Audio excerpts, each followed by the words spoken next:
So you've finished studying Measure for Measure and you want to have a close look at how this extraordinary play is presented within a production.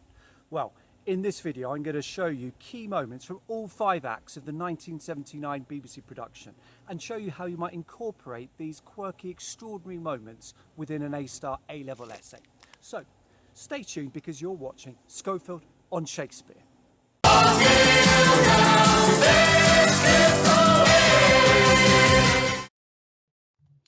Each production will show a slightly different Vienna, with differing levels of debauchery depending on the director's vision. Is it a place totally out of control, making the Duke's desertion and temporary appointment of Angelo not just a good idea, but essential? Or does much of the debauchery appear good-natured, mutual and representative of a Vienna in which sex creates vibrancy and positive energy? One problem with Angelo's crackdown is, of course, that he seems to target the wrong man to be his example, his name. Yes, Claudio has had sex, but it was most mutual, and Juliet is fast his wife, save that they do the denunciation lack of outward order, i.e. they are effectively married. It's just that their marriage hasn't yet been solemnized by the church. This version of events is backed up by Juliet, and so the audience, especially modern audiences, will surely be left with the impression that Angelo's treatment of Claudio and his demands for his execution is harsh and disproportionate. This will seem all the more the case in productions which show that Claudio and Juliet do have strong feelings, do love each other, as is the case here within the BBC production. This hug, this desperate clinch, comes in the middle of Lucio's speech. He has just made a poor taste gag about the perilous nature of Claudio's head, i.e. it's so close to being chopped off that even a milkmaid could do it. And this results in Juliet grabbing Claudio, embracing, crying bitterly before being led off. Lucio then continues his speech by saying, "Send after the Duke and appeal to him." The effect of this is that we feel even more pity for the young couple and even more rage at Angelo for his poorly targeted crackdown. Lucio also comes across as more sympathetic. In this production, it seems as though he's prompted to suggest that Claudio should appeal to the Duke after witnessing their embrace and Juliet's hysterics. Another key dynamic in the play is that between Angelo and the Duke. Why exactly does the Duke decide to abscond and put Angelo in charge? Is it because he wants his deputy to do his dirty work and clean up the mess that he has allowed to grow in Vienna? Or is he additionally motivated by genuine fascination at how Angelo will respond to his newfound all-powerful position? What is interesting in this production is the very particular way the Duke pronounces the words precise. Lord Angelo is precise. The adjective is said very deliberately, almost scornfully, and the audience is left with the unmistakable impression that the Duke does not like aspects of the man he is leaving in charge, that he feels that being so particular, so pedantic, so puritanical may not be a positive thing. To develop further, this impression of dislike may even imply that the Duke may be actively willing Angelo to fail, and that his fall, when it comes, may provide him with genuine pleasure. So how might we weave in a reference to this BBC production within an essay? Well, this question asks for an exploration of the extent to which the play was about the difficult relationship between justice and mercy. A paragraph exploring this question could be: the Duke's startling transferal of power early on in the play gives an insight into the problems in Vienna in relation to justice and mercy. As he explains to the friar in Act 1, Scene 3, he has not consistently applied the city's strict statutes and most biting laws, resulting in the law becoming more mocked than feared. Put otherwise, the relationship between justice and mercy has fallen apart, with no one, or very few, being punished or legally judged. Everyone has been able to do whatever they want, and the rulers have not been in a position to show mercy. But actually, there are signs throughout the play that the Duke may not be particularly interested in justice or mercy as much as control and his own ego. For instance, it is by no means certain that the main reason the Duke transfers power to Angelo is because he wants Vienna to become well governed again. At the end of Act 1, Scene 3, he intriguingly suggests that he wants to see how power may affect Angelo after describing him as precise and scarce confessing that his blood flows. In the BBC 1979 production, the Duke seems to spit out the word precise very deliberately in a way which implies that he dislikes the pedantic, attention to detail character of his deputy. Within this interpretation, the Duke's early evident dislike of Angelo may suggest that, far from appointing him to reinstate the twin pillars of justice and mercy, he may be more interested in watching him fail before returning to resume his dismal, lackadaisical rule. Here in the heat and battle of Act 2, Scene 2, Isabella is arguing about the privileges of authority and pointing out that great men, such as Angelo, can get away with things that ordinary men, such as Claudio, cannot. The great can jest with saints, can make jokes about holy people, and can be seen as funny and clever. However, those of a more ordinary class making the same jokes would be seen as disrespectful and sacrilegious. Similarly, a captain in an army can say something rash and be seen as angry, whereas a soldier would be condemned far more harshly for the same thing. The point Isabella is making is that there is no single scale of judgment, and implicitly that Angelo is wrong to think that because he is able to control himself and follow these archaic rules, then everyone else should be able to do the same. And if they are not, they should all be punished in the same way. Isabella is passionately and persuasively using examples in an attempt to prompt Angelo to be more flexible and compassionate in his application of the law. And in the 1979 production, these words are clearly having some effect. Tears can be seen on Angelo's bamboozled face as he asks, bewildered, why Isabella is thrusting these sayings about the privileges of authority upon him. These tears confirm initial impressions of Angelo as essentially a principled man, someone who believes in upholding the law, even if he also takes a little too much pleasure in his gravity and his reputation, as confirmed in his soliloquy at the beginning of Act 2, Scene 4. And this impression of Angelo as fundamentally a good, principled, upstanding man is confirmed in this production with the utter outrage and fury with which he initially challenges Isabella's suggestion that he could be bribed. Of course, Isabella means that she is prepared to offer Angelo prayers to God for him in exchange for Claudio's life. But an utterly worked up Angelo interprets this admittedly unwittingly provocative verb as meaning that she might be prepared to offer up her body. Angelo cannot believe what he thinks he is hearing. He has not yet had time to fully comprehend his own feelings and emotions, and so is defaulting to his currently being destabilized identity as someone incorruptible, unblemished, unimpeachable. On to Act 2, Scene 4, and in these musing, angst-filled words, Angelo is pondering how human beings, both idiots and the supposedly more intelligent, can be too easily impressed and swayed by appearance and clothing.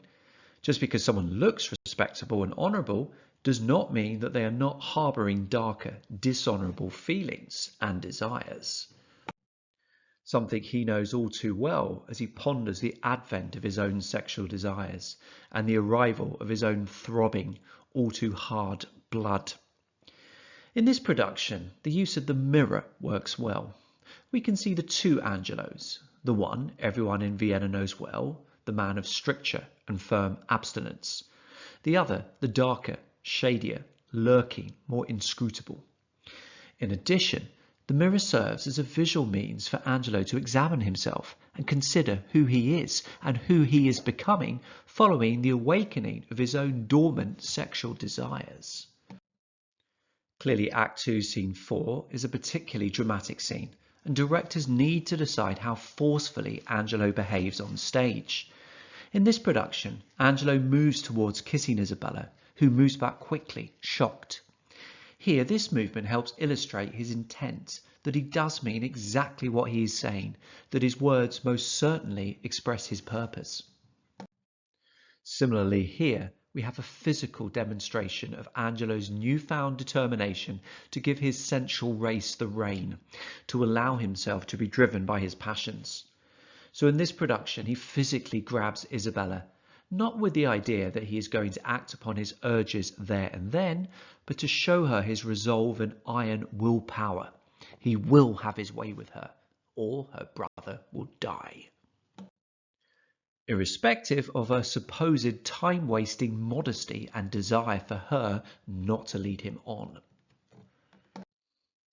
Time for one of my sample paragraphs, this time on the question as to whether this is a play in which power is invariably misused.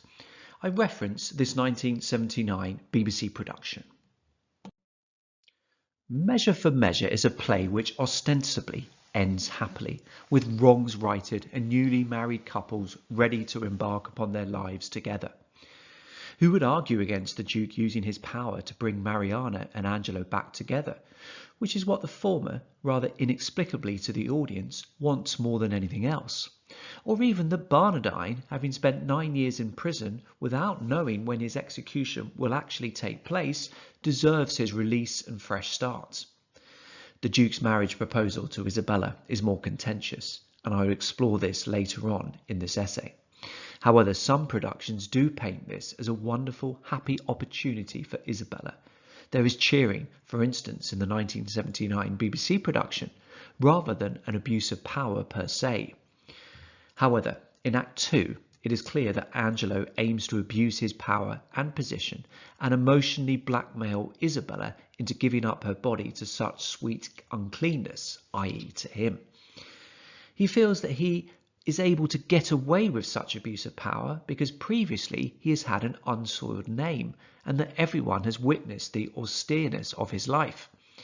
In the 1979 BBC production, Angelo tries to kiss Isabella to illustrate that his words indeed express his purpose, and he also physically manhandles her in order to show his determination to give his sensual race the rein. Further abuses of his position of authority towards someone who wants to become a nun. However, Angelo may try to abuse his power and position, but ultimately he is thwarted by someone who holds more power than him, in theory a benign, caring duke. One of the striking features of Act 3 is the way Isabella turns on her brother in Act 3, Scene 1, following his suggestion that she might just give in to Angelo's demands in order to save his life. And for phrases such as die, perish, and I'll pray 1,000 prayers for thy death to be most effective and dramatic, we need to be convinced that prior to all of this, the two had a close relationship and genuinely cared about each other. In this production, the closeness is evident in the intense, loving way the two embrace each other and keep their hands on each other's shoulders throughout Isabella's temporarily relieved comments about Claudio's nobility and fitness to be their father's son. Yet, to diverge slightly, it's worth decoding exactly what Isabella is saying here, and particularly how she is saying it, whilst in this production she has her arms on her brother's shoulders. The first two lines could be spoken by virtually anyone in the play. It is agreed that Angelo appears saintly on the outside, likes to look stern, and to choose his words carefully and pompously. However, could the final 4 lines only be spoken by Isabella? She suggests that his ways of operating are akin to the savage way of falcon rips into the back of a fowl's neck in order to paralyze it. Does Isabella really need to use such gruesome imagery? Given her brother's plight, is this sensitive or helpful? Or is Isabella just someone for whom there is an enormous contrast and conflict between professed desires for religious, asexual solitude and her repressed, charged, often disturbing language? Her imagery is also interesting here, as it both seems to suggest she disapproves of the natural urges of the young being so ruthlessly punished, but also indirectly reminds Claudio that his own head is highly likely to be chopped off in the very near future. As ever with so many characters in Measure for Measure, most notably the Duke, it is difficult to make our minds up about exactly what kind of a person Isabella is. Other notable moments from the Isabella and Claudio exchange of Act 3, Scene 1 include a close-up to show Claudio's genuine shock at the suggestion that his sister could be pressurized to give up her chastity to Angelo.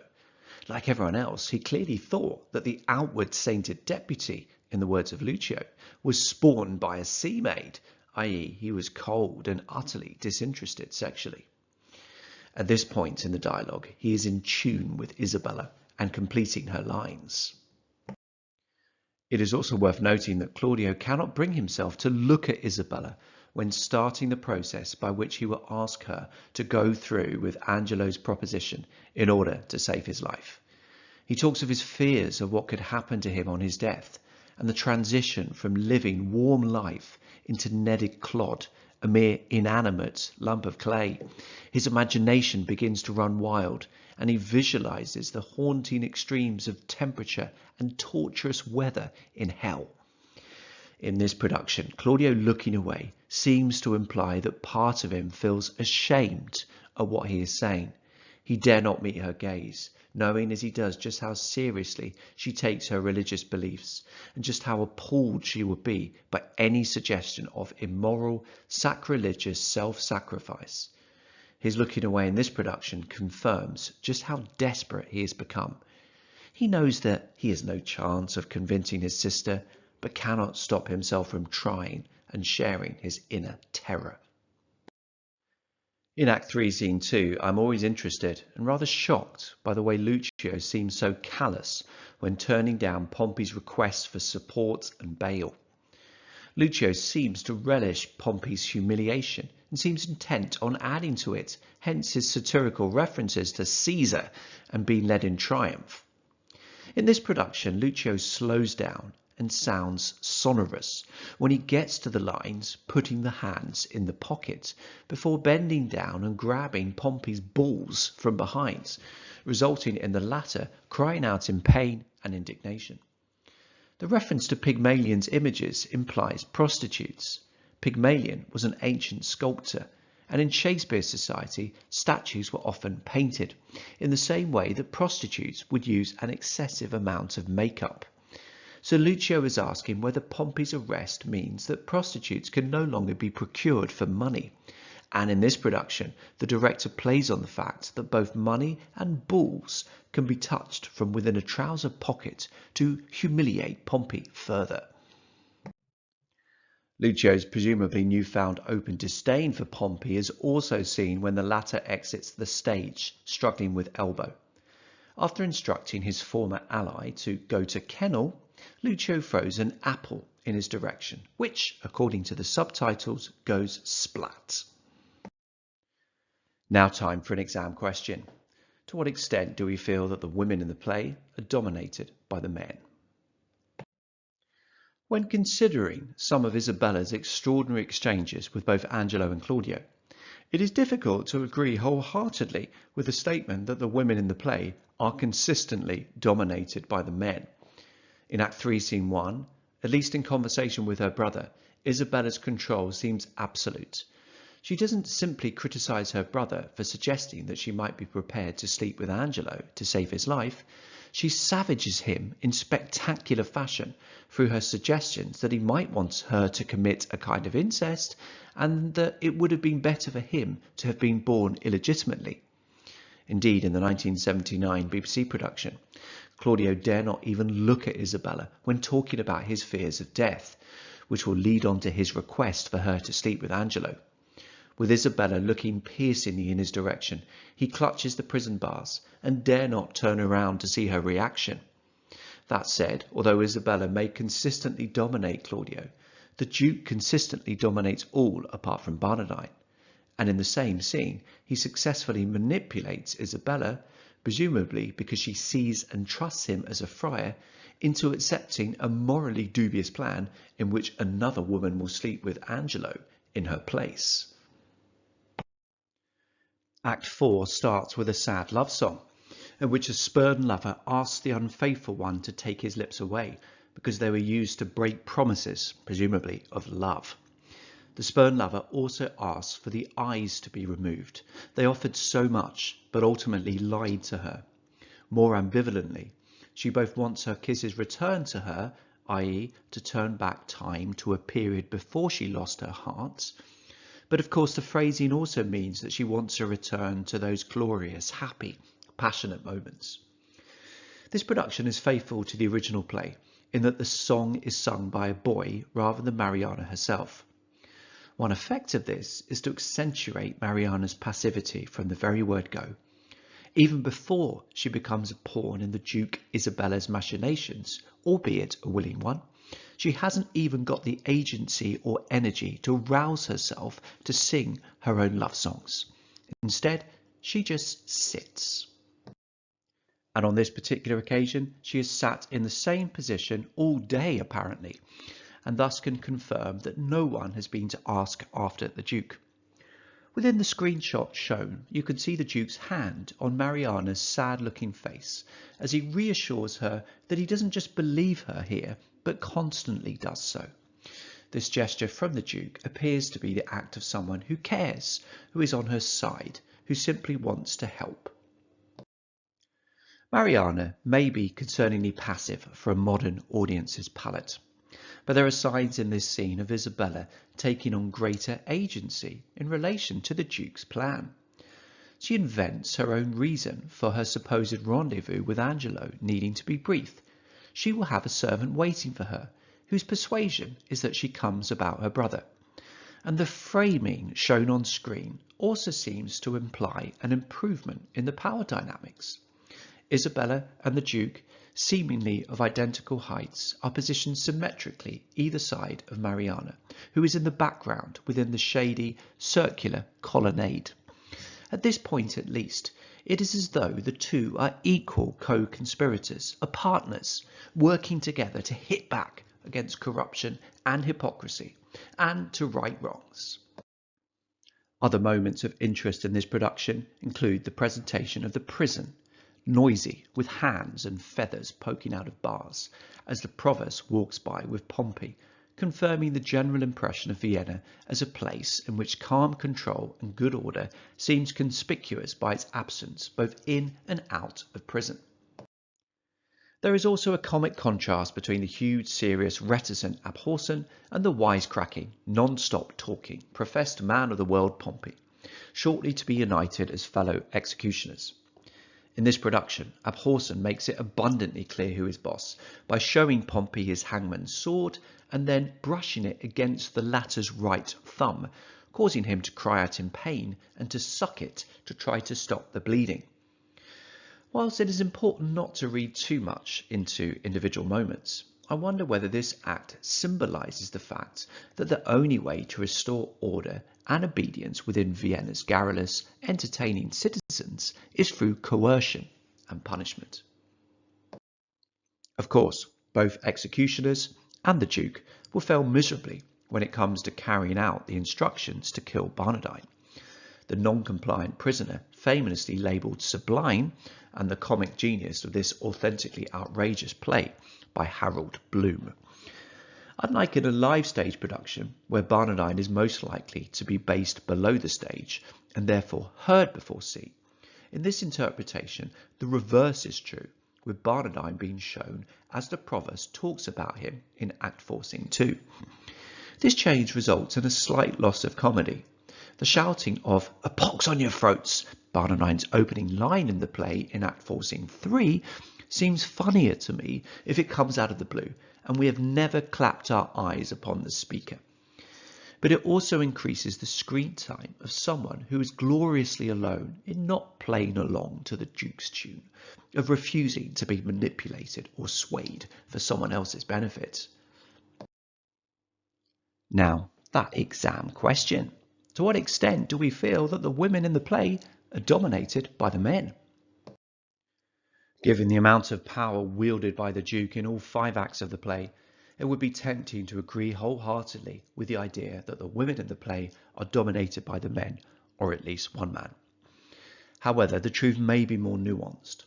For instance, Act 4 sees Isabella continuing to demonstrate comparatively impressive levels of agency, following her challenging of male authority and her insistence on bodily autonomy in earlier acts.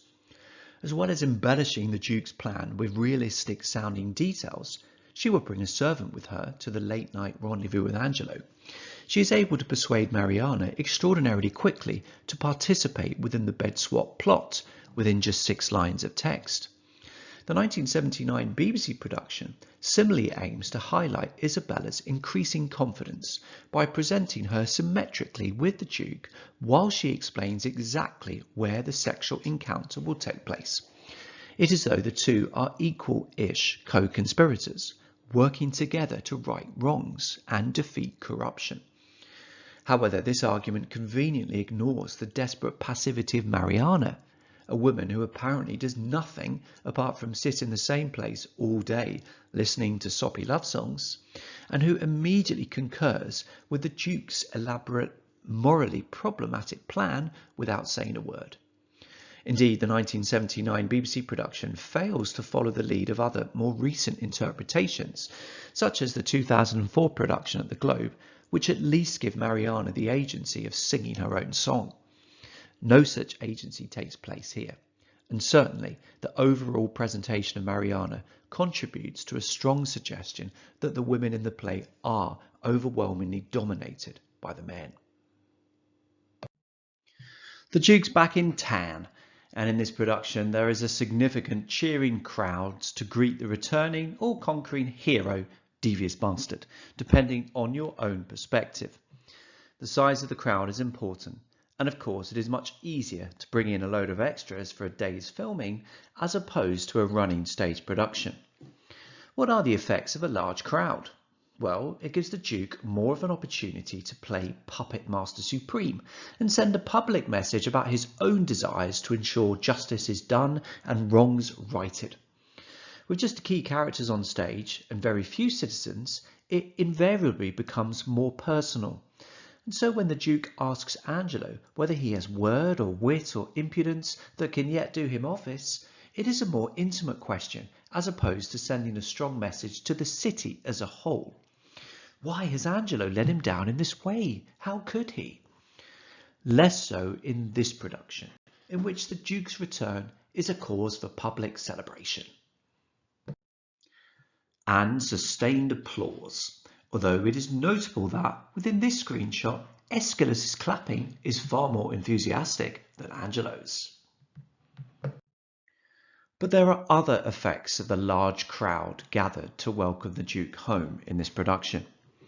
It means, for instance, that Isabella's humiliation and embarrassment are accentuated.